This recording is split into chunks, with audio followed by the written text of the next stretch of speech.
नमस्कार, प्रभा साक्षी पॉडकास्ट में आप सभी का स्वागत है। आज के इस पॉडकास्ट में बात करेंगे कि वक्फ की जमीन अब खिसकने वाली है। मोदी ने खेला ऐसा खेल, मुस्लिमों में ही पड़ गई फूट। तो आइए सुनते हैं आज के इस पॉडकास्ट को। लेकिन उससे पहले अगर आपने हमारे चैनल को सब्सक्राइब नहीं किया है तो जरूर कर ले, ताकि आप रोज ऐसे ही इंटरेस्टिंग और जानकारीपूर्ण पॉडकास्ट सुन सकें। सियासी गलियारों में बीते एक हफ्ते से इस बात की सुगबुगाहट तेज हो चली थी कि सरकार वक्फ बोर्ड को लेकर कुछ बड़ा करने वाली है। कहा जा रहा था कि मोदी सरकार वक्फ बोर्ड को लेकर नया बिल लाने वाली है, जिसे 40 संशोधन के साथ सदन के पटल पर रखा जाएगा। पहले खबर आई कि इसे पहले राज्यसभा में पेश किया जाएगा। इसको लेकर राजनीतिक बयानबाजी भी शुरू हो गई। आरोप प्रत्यारोप का दौर भी चल पड़ा। लेकिन तमाम अटकलों, अनुमानों और बयानों के बीच आखिरकार मोदी सरकार ने लोकसभा में वक्फ अमेंडमेंट बिल 2024 पेश कर दिया। केंद्रीय अल्पसंख्यक मामलों के मंत्री किरेन रिजिजू ने वक्फ बोर्डों को नियंत्रित करने वाले कानून में संशोधन के लिए एक विधेयक पेश किया। विधेयक पारित होने पर सरकार को वक्फ संपत्तियों को विनियमित करने में एक बड़ा अधिकार दिया गया और विपक्षी सांसदों ने इसे असंवैधानिक और कठोर बताते हुए इसका विरोध किया। कांग्रेस नेता के.सी. वेणुगोपाल ने कहा कि यह विधेयक कठोर और संविधान पर मौलिक हमला है। उन्होंने आरोप लगाया कि यह विधेयक समुदायों के बीच धार्मिक विभाजन और नफरत पैदा करेगा। ताजमहल को लेकर वक्फ ने किया था दावा। वक्फ और वक्फ की संपत्तियों को लेकर हिंदुस्तान में गाहे बगाहे चर्चा होती रहती है। आपको भी वो विवाद याद होगा जब ये बहस तेज हो चली थी कि ताजमहल वक्फ की संपत्ति है या नहीं। साल 2018 में सुन्नी वक्फ बोर्ड ने सुप्रीम कोर्ट में कहा कि हमारे पास ऐसे कोई सबूत नहीं है कि ताजमहल को हमारे नाम किया गया था, लेकिन इसके इस्तेमाल को लेकर ये कहा जा सकता है कि ये वक्फ की संपत्ति है। यदा कदा किसी मुस्लिम धर्म स्थल से जुड़े विवादों में भी सबसे पहले यही तय किया जाता है कि अमुक इमारत वक्फ की है या नहीं। अब तो वक्फ बोर्ड एक्ट में ही बदलाव को लेकर नया बिल लाया गया है। हमें से ज्यादातर लोगों ने वक्फ सुना तो है, लेकिन जानते नहीं है कि वक्फ होता क्या है। किसी मस्जिद या दूसरे धर्म स्थल के वक्फ होने का मतलब क्या होता है। क्या वक्फ बोर्ड में तब्दीली का असर मुस्लिम धर्म स्थलों के स्टेटस पर पड़ सकता है। भारत में रक्षा मंत्रालय और रेलवे के बाद सबसे बड़ा भूस्वामित्व वक्फ बोर्ड ही है।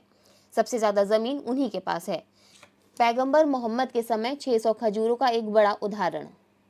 वक्फ एक ऐसी संपत्ति होती है जो जन कल्याण को समर्पित हो। इस्लाम के मुताबिक वक्फ दान का ही एक तरीका हो। देने वाला चल या अचल दोनों तरह की संपत्ति दान कर सकता है, यानी एक साइकिल से लेकर बहुमंजिला इमारत, कुछ भी वक्फ हो सकता है, बशर्ते वो जन कल्याण के मकसद से दान किया गया हो। ऐसे दानदाताओं को वाकिफ कहा जाता है। वाकिफ ये तय करता है कि जो दान दिया गया है, उदाहरण के लिए कोई इमारत, तो उससे होने वाली आमदनी का इस्तेमाल कैसे होगा। वाकिफ ये तय कर सकता है कि अमुक वक्फ से होने वाली कमाई गरीबों पर ही खर्च हो। मान्यता है कि पैगंबर मोहम्मद के समय 600 खजूरों का एक बाग बनाया गया था, जिससे होने वाली आमदनी को मदीना के लोगों को मदद मिल जाती थी। ये वक्फ की सबसे पहले उदाहरण में से एक है।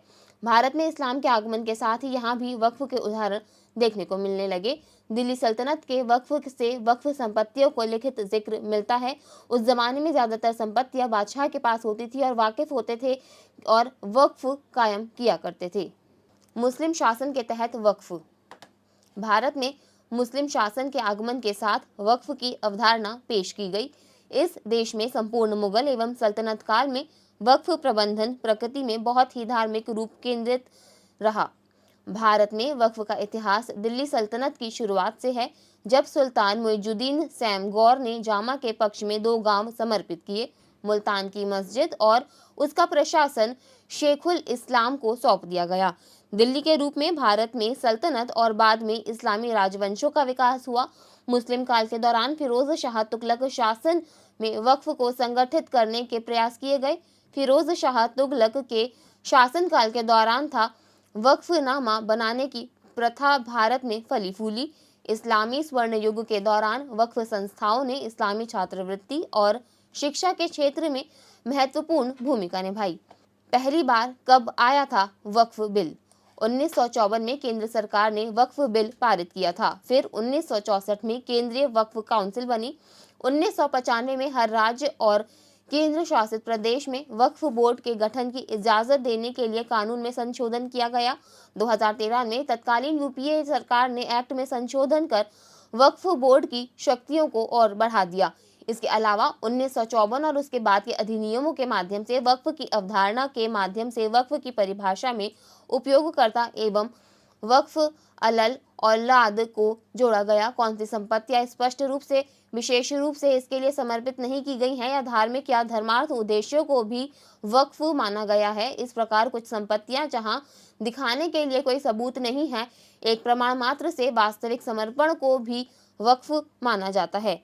एनडीए सरकार ने पहले क्या कदम उठाए थे? इससे पहले भी केंद्र की एनडीए सरकार ने राज्य वक्फ बोर्ड को किसी भी संपत्ति पर दावा करने के व्यापक अधिकार दिए जाने के बारे में संज्ञान लिया था। ज्यादातर राज्यों में ऐसी संपत्ति के सर्वेक्षण में देरी का भी सरकार ने संज्ञान लिया था। पिछली एनडीए सरकार में वक्फ संपत्तियों के दुरुपयोग को रोकने के लिए निगरानी की प्रक्रिया में डिस्ट्रिक्ट मजिस्ट्रेट को भी शामिल करने पर विचार किया गया था। संशोधन बिल के प्रमुख बिंदु क्या हैं? प्रस्तावित बिल में सरकार ने 40 संशोधन किए हैं। सच्चर कमेटी ने अपनी सिफारिशों में राजस्व के साथ साथ वक्फ बोर्ड की संपत्तियों के मैपिंग की जरूरत पर जोर दिया था। बिल में वक्फ शब्द को कम से कम 5 वर्षों से इस्लाम का पालन करने वाले और ऐसी संपत्ति के मालिकाना हक वाले व्यक्ति द्वारा स्पष्ट रूप से परिभाषित किया जाएगा। वक्फ संपत्ति उत्तराधिकार में महिलाओं को भी ऐसे संपत्तियों का उत्तराधिकारी बनाने की बात है। वक्फ संपत्तियों के सर्वे के लिए जिला कलेक्टर स्तर अधिकारी फैसला लेगा।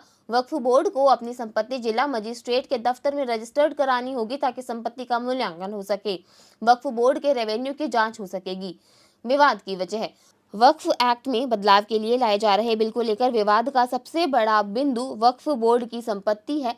देश में कुल 32 वक्फ बोर्ड हैं। उनके बीच तालमेल के लिए केंद्र सरकार के अल्पसंख्यक मामलों के मंत्रालय की ओर से सेंट्रल वक्फ काउंसिल बनाया गया है। यह वक्फ बोर्डों के कामकाज के मामलों में केंद्र सरकार को सलाह देता है। वर्ष 1995 में वक्फ एक्ट में बदलाव किया गया और हर राज्य और केंद्र शासित प्रदेश में वक्फ बोर्ड बनाने की मंजूरी दी गई। देश के सभी वक्फ बोर्ड के पास फिलहाल 8 लाख एकड़ जमीन है। साल 2009 में यह संपत्ति 4 लाख एकड़ हुआ करती थी। इन जमीनों में ज्यादातर हिस्सों में मस्जिद, मदरसा और कब्रिस्तान है।